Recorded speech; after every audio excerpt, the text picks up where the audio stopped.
right, Niaga Awani right now will be focusing on technology and digital segment, especially on the company called Tapway, which is a Malaysian tech firm, is trying to democratize vision AI technology by anyone to build, train and deploy vision technology solution quickly and affordably. And for that, further ado, I'm going to welcome the Tapway Chief Executive Officer itself, Mr. Lim Chi Ha. I want to say thank you very much for joining me in the studio.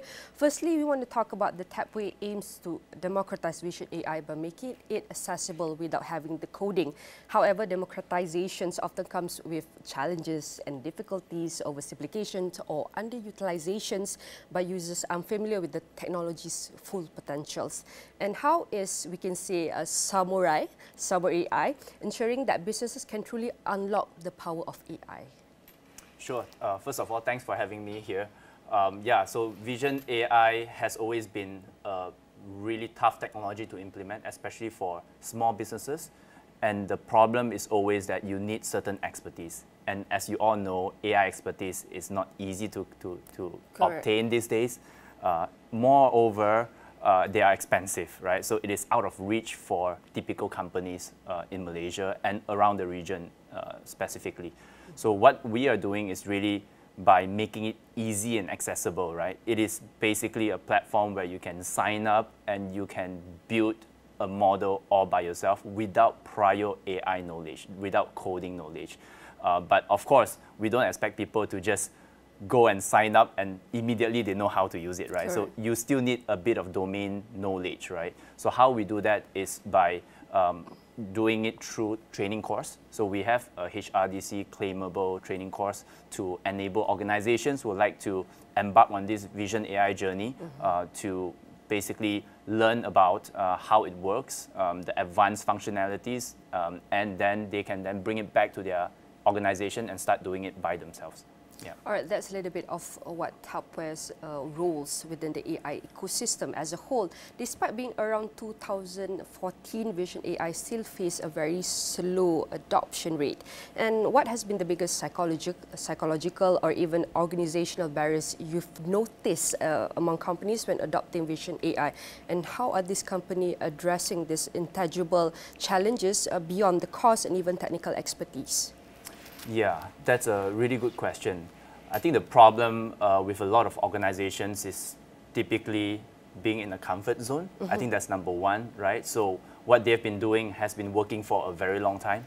Of course, I think the story has been a bit different after COVID, right? That's correct. So now I think the awareness, like, hey, we need to adopt technology to help simplify operations, to automate operations, to reduce manual labor, things like that, right? So that's driving the adoption. But yeah, fear of change, it's one big psychological factor for many organizations out there, and also being in a comfort zone. What they have done are working, so why change that, right? But that story is slowly fading away. So we are seeing, I think, especially for the past 2 years, a lot more awareness and adoption, and at least there's a lot of demand, right?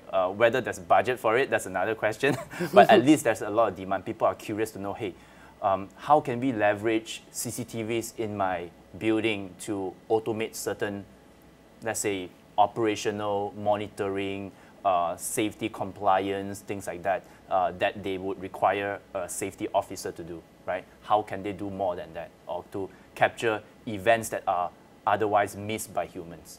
Yeah, so I think those barriers are slowly breaking down, and hopefully we can see more of that in the future. Correct, and the first step of obtaining or addressing obstacle challenges and identify what is the best solution is awareness, as you mentioned. Yes. And large clients like Plus Berhad and even SamurAI have the resources to leverage Vision AI effectively. How does Tapway platform ensure this capability and affordability for smaller businesses like SMEs, MSMEs that may have limited budget or expertise to adopt AI? Yeah, so that is something that is on our mind all the time, because on our journey, our vision to really democratize Vision AI, we need to seek to drive down costs. We need to seek to drive down or simplify the entire process to deploy the solution, right? It has been traditionally very difficult to do. So what we do to break down these barriers, number one, we have a POC program. So POC stands for proof of concept, right? So before you want to adopt it, they want to see the benefits, right? The tangible benefits. And they don't want to invest like 100,000 just to see the benefits. They want to invest just a small amount. So we have a POC program where they can start at a very low cost for maybe one simple use case. They have many use cases here. Hey, we have a lot of problems. I want you to tackle maybe the top 1 or 2 problems. So we start with that and we run a small project for them in maybe as long as just 1 week to 1 month so that they can see the benefits. Once they see the benefits, then they can then expand it further by adopting across the organization. Right. So yeah, that's POC program is one part. The second part is of course pricing, right? Because if you want to engage, in the past for AI, you need to engage a consultant.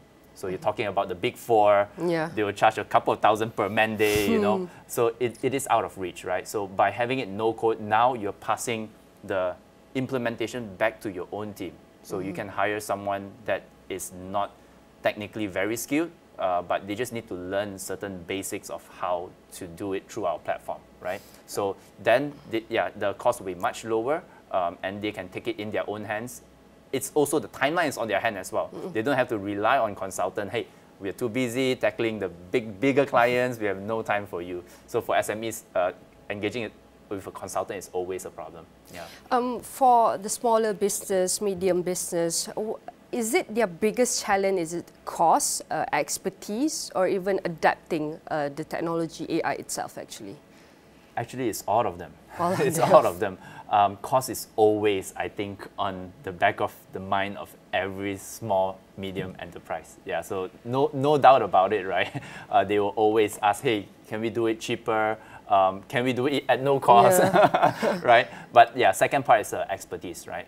If they want to embark on a journey in the past, they need to hire a dedicated AI team. And a lot of them, they just don't want to do it because it's not their domain expertise anyway. Why do we want to hire an AI team to tackle or to solve problems like this? Might as well just outsource it to someone. So whenever they try to go through that route, they'll figure out the hard way that it's going to cost a bomb, right? So now they have a different option, a brand new option. It's like how ChatGPT has revolutionized the industry, right? In the past, you probably have to get someone to train a model for you. Now it's just a couple of APIs. You can do it yourself, or you can just upload 2 documents of your company policies. Now ChatGPT knows your company policy and can answer questions for you. So it's as simple as that. That's how no code has become a movement and a trend in the technology world. ChatGPT knows better than us nowadays. And talking about, I want to include in the context of durian grading, where StepWorks work in durian grading, is an interesting use case. Could this model be expanded to other niche agriculture sectors in Malaysia? And how do you foresee as the potential for Vision AI in revolutionizing agriculture beyond the commodity? Actually, agriculture is one of the key sectors that require customized AI model to be trained. It's not like you can buy a CCTV camera today and say, hey, I want to detect durian, right? So it's not as simple as that. And it's the same problem happens again. That's why agriculture has been a focus for us. We already went beyond durian sector right now, and we have been serving palm oil plantation industry for quite some time. So we have a couple of customers that are using our solution to help to do palm oil bunch grading. So they call that a fresh fruit bunch grading at the estate side as well as at the mill side. And then there's also other implementations at the mill side to discover or to monitor machine efficiency by understanding, again, grading bunch at the end of the mill process. So yeah, we have been doing that quite a bit. We have also seen increasing demand for mainly fruit grading. So for example, pineapple, chilies, and things like that. So yeah, it is definitely a sector that we are very focused on. What are some of the common challenges that you have found within the industry players, within adopting the technology, AI especially? Challenges, quite a lot, right? Actually, one of the most interesting challenges that we have faced throughout the years is that sometimes they rely very heavily on humans, but the humans don't have common consensus on how to grade do grading, right? So they've been relying on experts, and the experts, when they say A, it's A, right? But to document it properly and to have a, I would say, objective grading system, sometimes it is not there, right? So a lot of time through our discovery with the client, it also helps them to standardize their processes. Yeah, so that's I would say the biggest challenge that we have faced so far is that when we jump on a project, they discover that they don't have enough requirements or they don't have detailed requirements, right? Okay. Then they are like, okay, now we have to go back and fix our SOP, and then we'll come back to you on how we can do a certain project to do grading, because we don't have a grading standard at this moment. Okay, that is a very important process to look at also. And with SamurAI's offering a no-code platform, there's a growing shift towards automating tasks that previously require skill expertise. And how do you think this will impact the demand for AI specialists and technical roles in the future? It's not going to replace AI specialists, definitely, because with this growing demand for AI, companies like us, we will need to hire more AI specialists. And there's another, I would say, growing branch of career choices called the AI practitioners. They may not know how to train an AI model, but they know how to use an AI model that's trained by the big boys, for example, ChatGPT again, right? So AI practitioners will be a growing field or growing demand definitely for enterprises. So enterprises can get these AI practitioners to implement certain things by just basic programming skills, really. And I would say to use SamurAI platform, AI practitioners will be the best people as well. So people who have already some basic knowledge of how AI works and are able to incorporate this into their organization workflow. Yeah.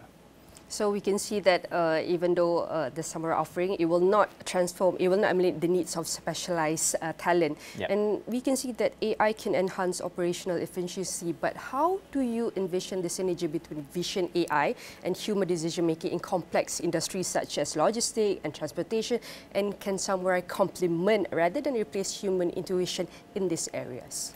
Yeah, good question. Actually, it's always a misconception among people that AI will replace humans. I think that's entirely not true.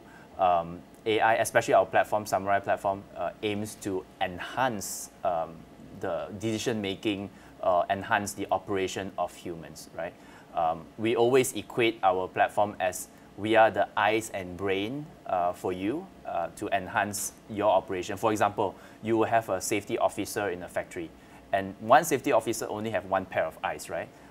And you have to scan through the entire site, you're going to miss a lot of events because you just don't have enough hands, and you don't have the budget to hire 10 safety officers anyway. But you have 50 cameras all over the place. So by having that now, you can push certain events, like warning someone is in this area, push it directly to the safety officer, and the safety officer can then go and check whether there's a problem or not, right? So now you are making their job easier. So yeah, that's the reason why, like our product. So under SamurAI, we have a product called Copilot, SamurAI Copilot, and the reason why we call it Copilot is to really be an assistant to humans, not to replace humans. Yeah. Correct. We just want to help ease the job and the tasks that were given. And given the integration of Vision AI within the smart cities, what does Tapway envision as the next frontier for AI in creating more efficient, responsive, and safer urban environment? And what we can see role will platform like SamurAI plays in shaping the future of Malaysian smart cities? Yeah, that's a great question. We have been getting increasing demand as well from the government sector, especially for city councils. I think there are a lot of a lot of issues that can be automated with AI, definitely in the urban setting, right? So, for example, traffic management, it's definitely at the forefront. Enforcement, I think that's another interesting topic to talk about, right? I'm sure you have seen double parking, illegal parking, and people who don't pay for parking.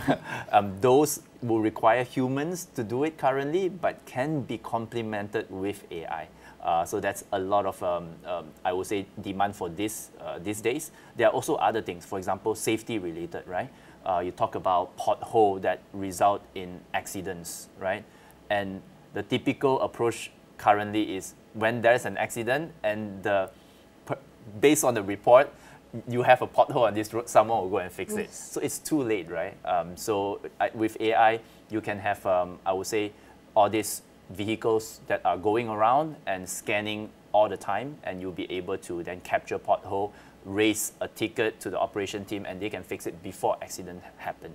So that's just one clear case, right? There are also a lot of other scenario, for example, maybe flood detection, and unattended objects, so people or trucks that drop a box in the middle of the road and nobody is taking care of it until accidents happen. So yeah, I think enhancing safety through AI will be one of the biggest use cases for smart cities. Correct, definitely we want to help, especially face the address of challenge, like you said, mentioned the environment and disaster within the road. And maybe my last question is, we want to see what's your future plan for Tapway for the short term and goal term to enhance the ecosystem within the Vision AI within various sectors, like we have talked about industries including transportation, manufacturing, logistics, agriculture, and even the smart cities. Yeah, so our short-term plan is really to engage with more partners around the region. So our go-to-market strategy, we always pair with partners, and these are typically system integrator companies who are implementing for their respective industries. So what we lack being I would say a horizontal platform is vertical expertise, right? So for agriculture, we may not know how they want to do it, right? But if you work with agriculture specialist company, then we'll be able for them to integrate our solution into their offering and they can serve their customers. So we have been signing up partners in different verticals and also in different countries. So one of the biggest goals for us is to really, I would say, put Malaysia on the map for AI, at least in the region. So for Southeast Asia especially will be our goal. So we have now customers already in Singapore and Philippines. So we plan to expand further by signing up more partners in Indonesia, Thailand, Vietnam, and other countries around the region. And also we have recently engaged on a partnership with a listed company in Japan as well. So we'll be launching in Japan in November this year, actually. Oh, okay. Yeah, so few months. It's going to be very busy for you. Oh, yeah, definitely. Yeah, so yeah, definitely. I think the demand is growing for Vision AI. We normally call it video analytics in the more, I would say, layman terms. But yeah, the demand for this has been rising just because there's plenty of CCTVs sitting around that are doing nothing. Right, waiting for human to discover, and humans don't have time to discover that. Yeah. And again, I want to say thank you very much to Mr. Lim Chi Hao, the Tapway CEO, for sharing us the Vision AI technology from the challenges and opportunities and what's the future for Vision AI. And again, I want to say thank you very much, and I hope we can catch you on the next discussion. And for that, all of our discussion here will be featured in astrawani.com in all social media platforms.